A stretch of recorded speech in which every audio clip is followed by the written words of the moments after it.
Well, good day everyone, it's Grizz. We're back in the garage, back for some more fun with the Hayabusa.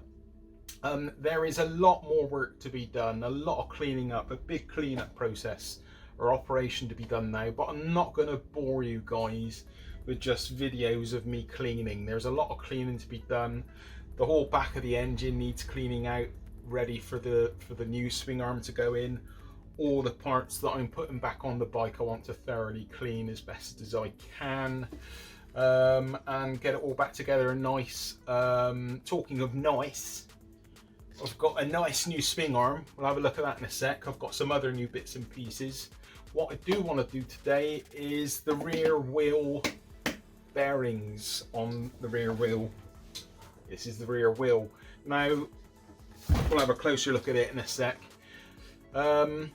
When I took out the rear wheel, and yeah, it was everything was corroded and rusted up really bad. So I'm a bit concerned how smoothly that is going to go. I've got two regular bearings for the wheel, a dust seal, or a couple of dust seals. I've also got the bearing for the sprocket carrier. Now, doing the sprocket carrier can be a bit of a pain. And I've done them before and it was like really badly rusted in there, and I'm hoping the one I've got to do today isn't going to be too bad. Now, when I'm doing this work in my garage with my basic tools, it is just me getting jobs done with basic tools, nothing fancy.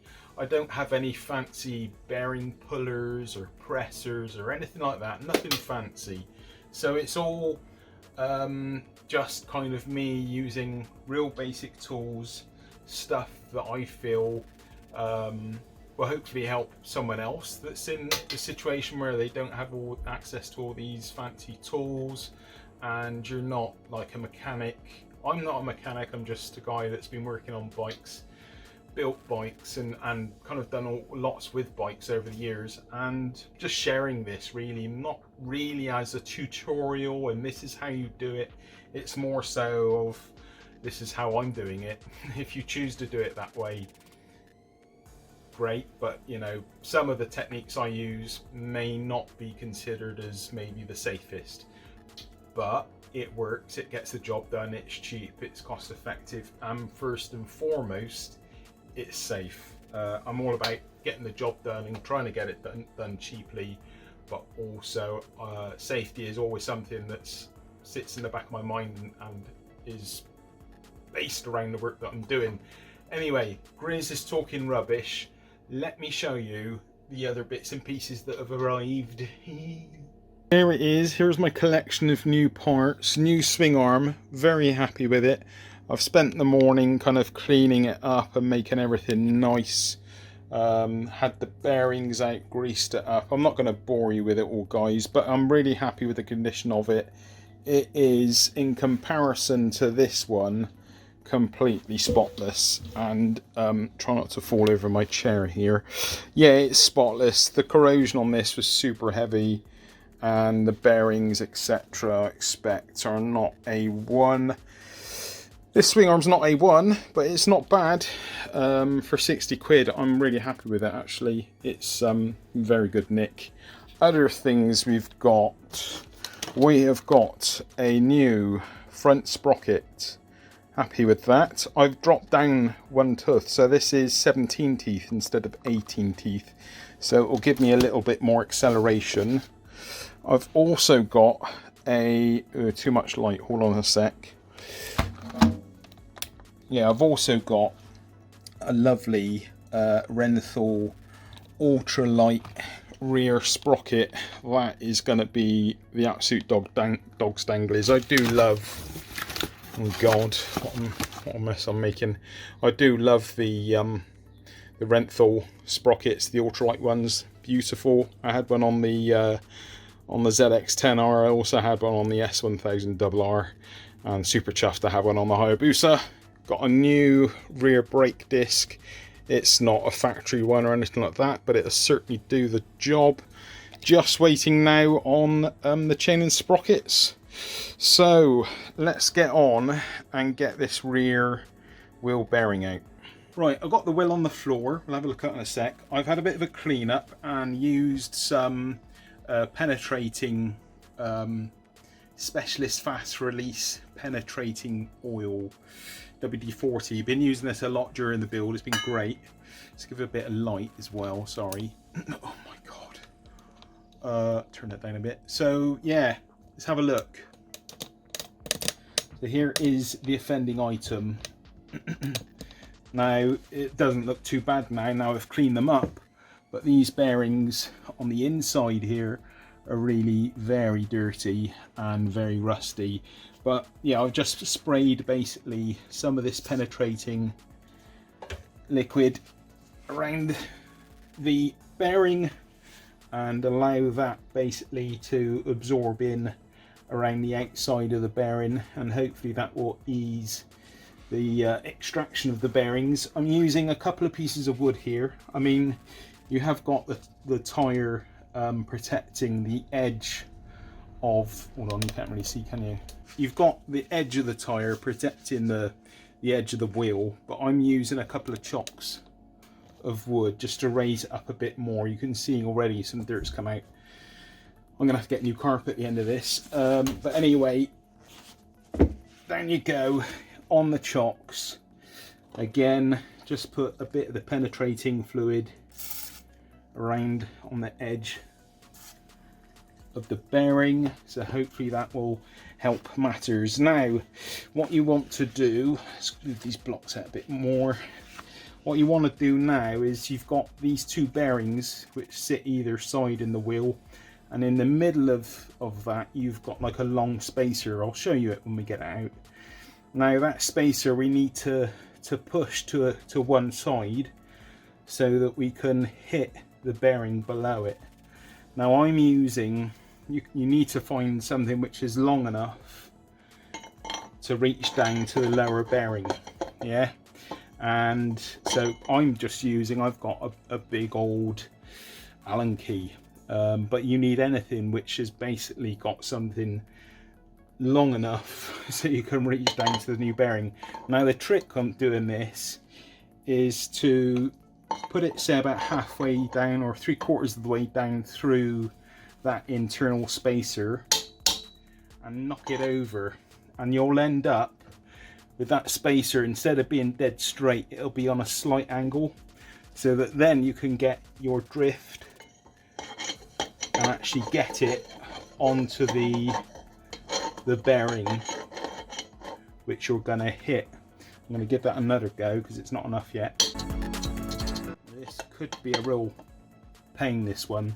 So let me just show you with the camera what I've done there, just to be clear. Right, so here is the bearing. Can we get a clear picture in here? Maybe. Yeah, there we go. So can you see just on the very bottom there, you can see the inner edge of the bearing. So now you're getting the drift on that edge of the bearing and hitting it. So you want to hit it a bit from that side and then move over to the opposite side and keep hitting it one side to the other side, and hopefully get the bearing out. So now I'm going to get my hammer and my drift, if you catch my drift, and have a go at getting this bearing out. Wish me luck. Let's have a look. Right, starting off on that first edge. I've got a few hammers here, so excuse me if I change. It will slip off, but just keep going. Now I'm going to switch it over so I can get the opposite side.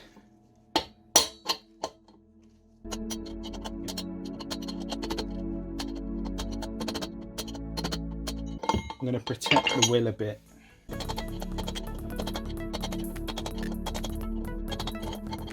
I think it might be out. He's out. Ta-da! One bearing. Not actually horrific condition, but it's being replaced. And here is that middle spacer, and that needs a good cleaning up. Very much so. So that's one side out. So that's the one side that I've just taken out.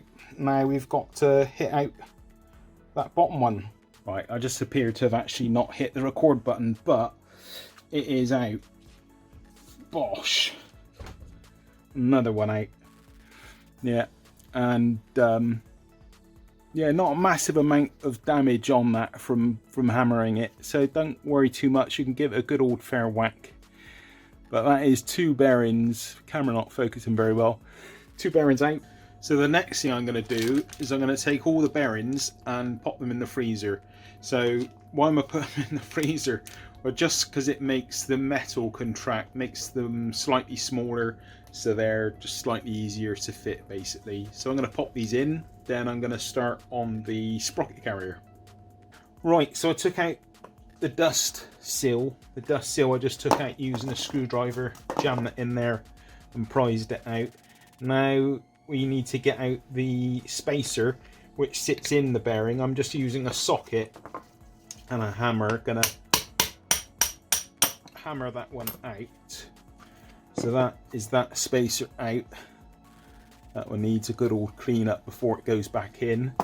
So now we need to work from this side and hit the bearing out, but I'm going to use another socket, but I need a bigger one than that. Right, bigger socket, chuck him on. It's got nice good contact with that bearing. Now we need to hold it nice and straight and basically hammer it down, so we're hammering that bearing out. Away we go.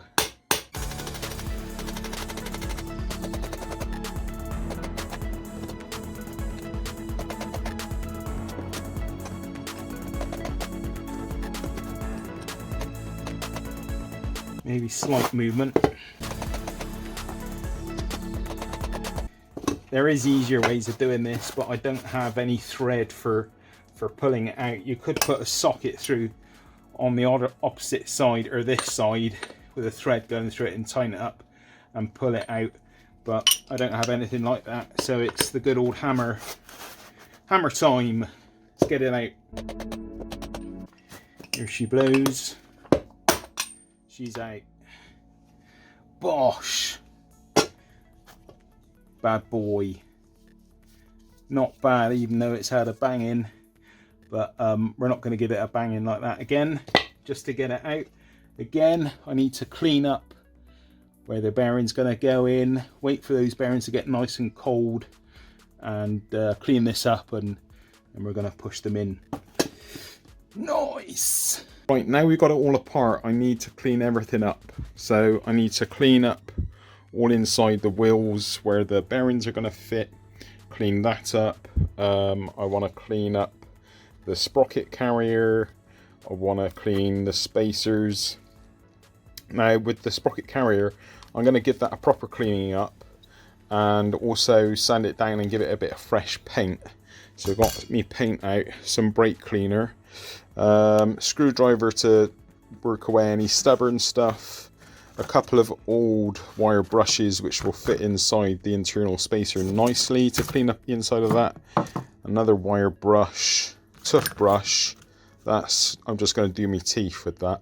Now I'm going to use the brake cleaner and clean up the bits and pieces with all that, and then I'm going to also prep this up and key it up and get it ready for painting, so when it's all put back together it's going to look nice and match the back wheel. Right, let's get on with it.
Right, so that is them lot cleaned up.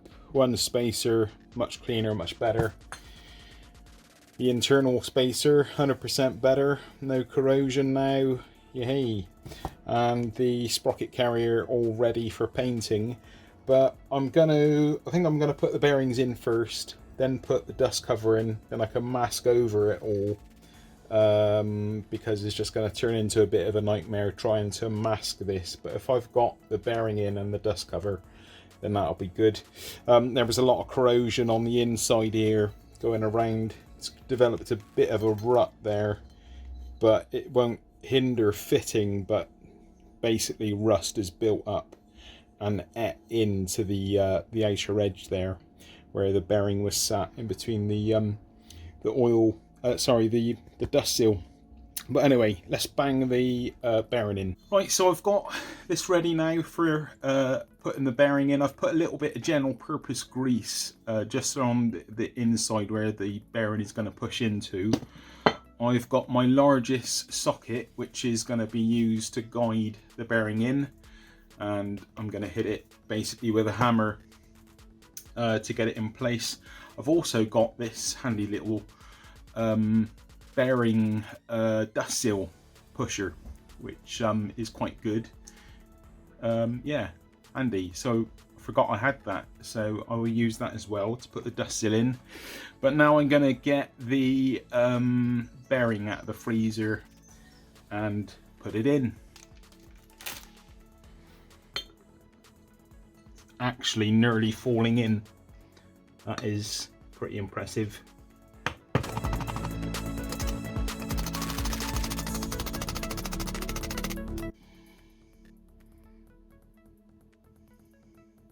I think that's in. Let's give it a bit more of a go.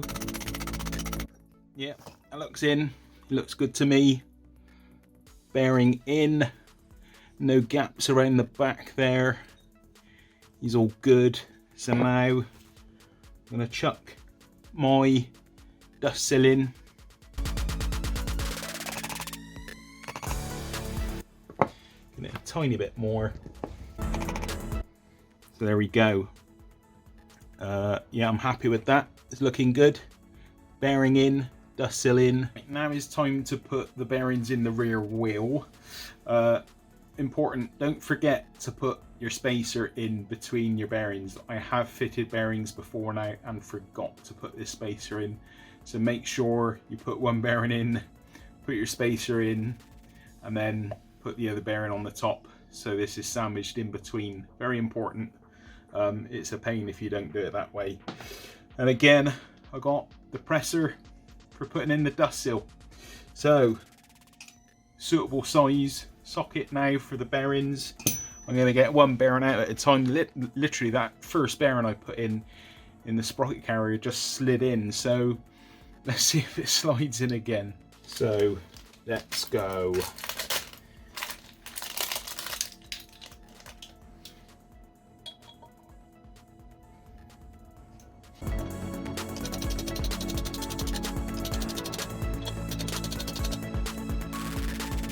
It looks kind of all the way home. Let's just give it another little bash. I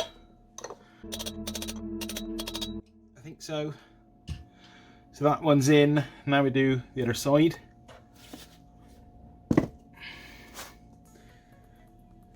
Spacer.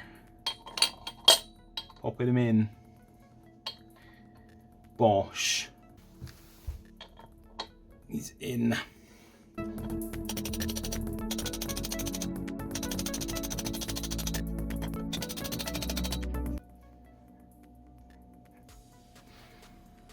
He's in.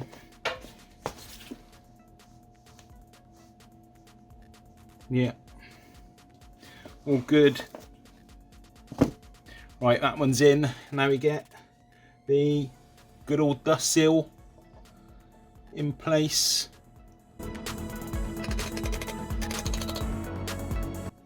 Done. A little bit that side, just a tiny bit. Happy with that. Cool. Sorted.